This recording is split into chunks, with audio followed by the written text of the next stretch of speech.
मैं हूं आलिया, आप देख रहे हैं ब्रेकिंग बैरियर्स। आप सबको अपने प्रोग्राम में वेलकम करती हूं। मिर्ज़ा गालिब ने कहा था, बाजीचे अतफाल है दुनिया मेरे आगे, होता है शबो रोज़ तमाशा मेरे आगे। लगता है कि गालिब ने उस वक्त ये शेर पाकिस्तान की इस वक्त की सिचुएशन पर कहा था, होता है शबो रोज़ तमाशा हमारे आगे। तो इसी तमाशे के दौरान, दिन रात के तमाशे के दौरान डॉक्टर मज़ारी को अरेस्ट किया जाता है। लेकिन उसके बाद हाई कोर्ट ये हुक्म देती है जस्टिस अतन मिनल्ला के रात को 11:30 बजे 11:30 पर इसकी हियरिंग होगी। तो इसके बाद इमरान खान का वो शिकवा और गिला दूर हो जाना चाहिए, जिस पर वो कहते हैं रात के वक्त अदालतें खुली। देखें, रात को अदालतें खोली गई तो उनके अपने मेंबर के लिए भी रात को अदालत खुल गई। जस्टिस अतन मिनल्ला ने उनकी रिहाई के ऑर्डर्स कर दिए। लेकिन इसी दौरान डॉक्टर मज़ारी की एक वीडियो वायरल हो गई है। ये कैमरा और माइक बहुत खौफनाक चीज़ें हैं। अगर ये आपके आसपास कहीं हो और आपको पता ना हो तो आपकी वो तमाम गुफ्तगू भी दूर दूर तक पूरी दुनिया में चली जाएगी जो आप किसी को नहीं सुनवाना चाहते होंगे। डॉक्टर मज़ारी के साथ कुछ ऐसा ही हुआ है। डॉक्टर मज़ारी जब बाहर आई हैं वहाँ से, अदालत से, तो रिपोर्टर्स की बड़ी तादाद बाहर मौजूद थी। उनसे सवाल जवाब कर रहे थे, रिपोर्टर्स पूछ रहे थे ये क्या हुआ, आप किसको समझती हैं, क्या समझती हैं। उन्होंने कहा है कि जो उनको उठाया गया वो हुकूमत की तरफ उनका इशारा, और इसके अलावा उन्होंने आईएसआई और एजेंसीज़ के लिए कहा। उनका मोबाइल भी अथॉरिटीज़ ने ले लिया और उनका ये कहना है कि उनका मोबाइल एजेंसीज़ के पास है और उनका मोबाइल वापस करने के ऑर्डर भी कर दिए गए हैं। लेकिन उसी दौरान जब वो बातचीत कर रही थी तो उनकी बेटी ईमान मज़ारी भी उनके पास आई और आके उनसे गले मिली कि वो रिहा हो गई हैं। और इसी दौरान उन्होंने अपनी बेटी के कान में सरगोशी की, और वो सरगोशी थी राना सनाउल्लाह, होम मिनिस्टर का नाम लिया उन्होंने। रवैया कैसा था आपको मैं कोर्ट में बताऊंगी। उन्होंने मुझे गाड़ी से घसीटा, कोई वारंट नहीं दिखाया, कुछ नहीं किया, मुझे मैडम किसके हुक्म में गिरफ्तार किया गया आपको? हमें अभी तक नहीं पता, लेकिन जो मुझे लेके जा रहे थे लाहौर, उन्होंने कहा कि राना सनाउल्लाह और शहबाज शरीफ। आपकी साहबजादी तो किसी और का नाम ले रही है, आपकी साहबजादी तो किसी और का नाम ले रही है मैडम। राना सनाउल्लाह, अच्छा भाई, मैं आप पूरा बताऊंगी जो इन्होंने तशद्दुद किया है मेरे पे। मैडम, इमरान खान साहब को भी गिरफ्तार करने का कहा जा रहा है कि उन्हें भी गिरफ्तार किया जा सकता है।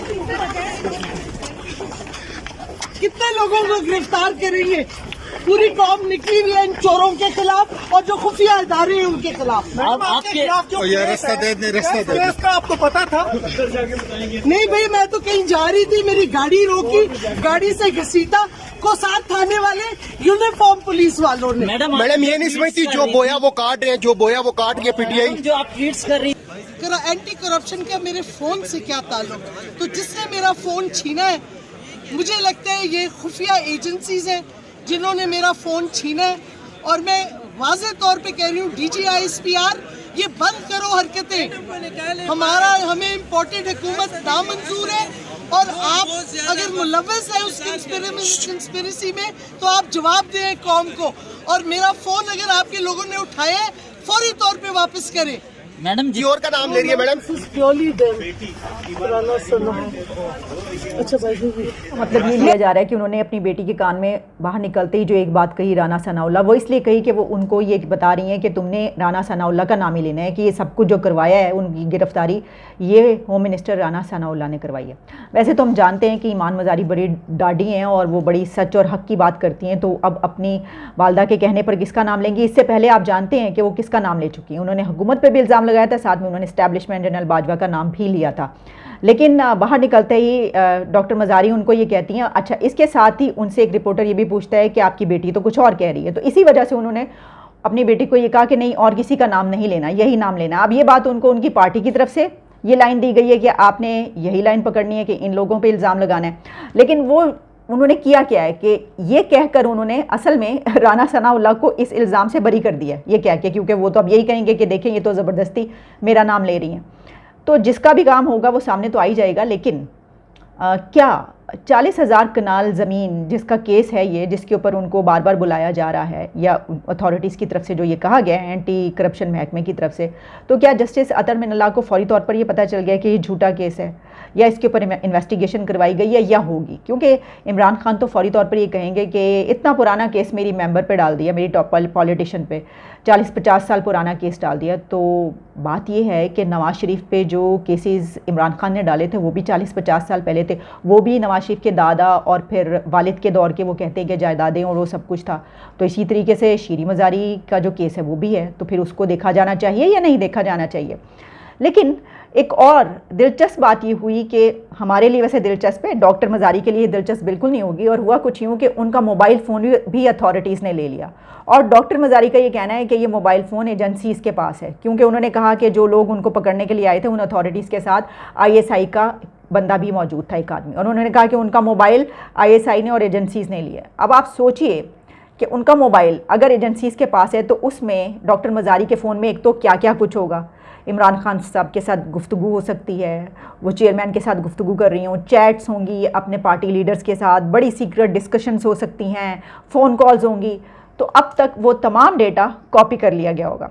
तो आइंदा आने वाले दिनों में तैयार रहिए कि कोई ना कोई ऐसी ऑडियो या वीडियो वायरल हो रही होगी जिसमें ये पता चलेगा कि ये डिस्कशन हो रही है, और उसके बाद ये इल्म होगा कि ये डॉक्टर मज़ारी के डेटा में से ही जो है वो कुछ निकाला गया। हम वैसे खुद से ही बात करें, हमें नहीं पता कि ऐसा किया जाएगा नहीं किया जाएगा, लेकिन इसके ऊपर एक बड़ी ही दिलचस्प बात मंसूर कुरैशी साहब ने कही, मोबाइल तो चुकिया गया हुन केड़ी सिक्योरिटी, यानी ये कि मोबाइल तो आपका उठा लिया गया, अब कौन सी सिक्योरिटी? इसका मतलब ये है कि इंसान की सबसे बड़ी जो सिक्योरिटी होती है वो क्या होती है? वो ये होती है कि जनाब आपकी जितनी भी पर्सनल आपका डेटा है वो आपके मोबाइल के अंदर है। तो सबसे ज़्यादा फिक्र हर बंदे को अपने मोबाइल की होती है।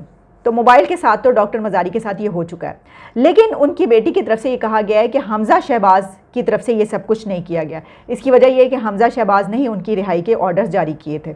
अब बढ़ते हैं अपनी दूसरी खबर की तरफ, जो शायद इससे ज़्यादा इम्पॉर्टेंट है। शेख साहब तो डेली बेसिस पर कोई ना कोई दुरफुतनी छोड़ते रहते हैं, तो उन्होंने एक और शोशा छोड़ दिया, और उनका ये कहना है कि मौजूदा हुकूमत ने इस्टेब्लिशमेंट से, अथॉरिटीज़ से, फ़ौज से, आर्मी चीफ से, इनसे वक्त मांगा।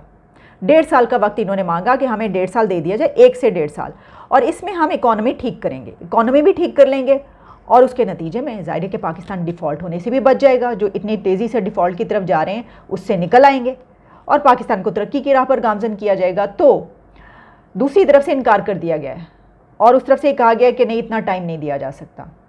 नाउ दिस इज़ अनबिलीवेबल कि पाकिस्तान की तमाम पार्टियाँ, एक को छोड़ के कोalition में जितनी भी पार्टियां हैं इस वक्त, वो ये कह रही हैं कि 1.5 साल का वक्त अगर उनको दिया जाए और अर्ली इलेक्शन कॉल ना किए जाएं तो वो पाकिस्तान की इकॉनमी को बेहतर कर पाएंगी, और इस टाइम में वो पाकिस्तान को इस क्राइसिस से निकाल सकेंगी। तो उनको ये कहा जा रहा है इदारों की तरफ से कि नहीं, हम नहीं दे सकते, ये टाइम आपको नहीं मिल सकता।